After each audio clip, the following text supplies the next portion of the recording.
মজনু কি পারবে 2 সপ্তাহের ভিতর মাত্র 2000 টাকা ইনকাম করতে? বিস্তারিত জানতে সম্পূর্ণ ভিডিওটি দেখতে থাকুন।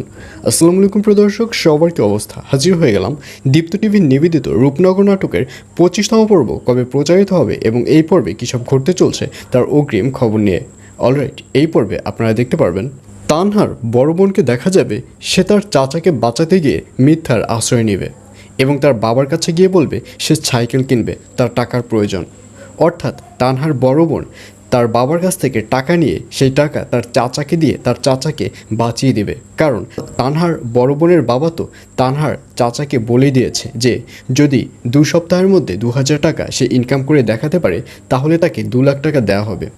আর তানহার বড় বোন তো খুব ভালো করেই জানে যে এই টাকা তানহার চাচা কিছুতেই ইনকাম করতে পারবে না। আর এর জন্যই তানহার বড় বোনকে দেখা যাবে সে তার বাবার কাছে গিয়ে মিথ্যে সাইকেল কেনার বাহানা করবে। আর এই কথা শুনে তানহার বাবা বলবে, এটা তুই কি বলছিস? তুই চালাবি সাইকেল? তুই তো কারো বিয়েতেই যেয়ে অ্যাটেন্ড হস না, তুই কিভাবে রাস্তায় গিয়ে সাইকেল চালাবি?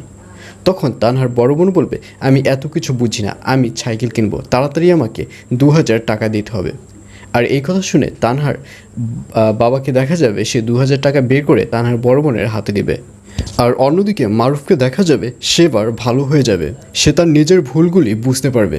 সে খুব ভালো করে বুঝতে পারবে যে সে তানহাকে যে কুপ্রস্তাবটি দিয়েছে সেটি মোটেও তার দেওয়া উচিত হয়নি, যে ভুলটি মারুফ তার বড় বোনের কাছ থেকে শিখতে পারবে। এবং এক পর্যায়ে মারুফকে দেখা যাবে সে আর আগের মতো তানহাকে ডিস্টার্ব করবে না, সে আর আগের মতো তানহার কলেজের পথ আটকে ধরে দাঁড়িয়ে থাকবে না। তো ভিউয়ার্স, জানিয়ে দিচ্ছি এ পর্বটি কবে প্রচারিত হবে। রূপনগর নাটকের 25তম পর্ব প্রচারিত হবে আগামীকাল 4 তারিখ অর্থাৎ 4 অক্টোবর শনিবার রাত 7টার সময় শুধুমাত্র দীপ্ত টিভি ইউটিউব চ্যানেলে।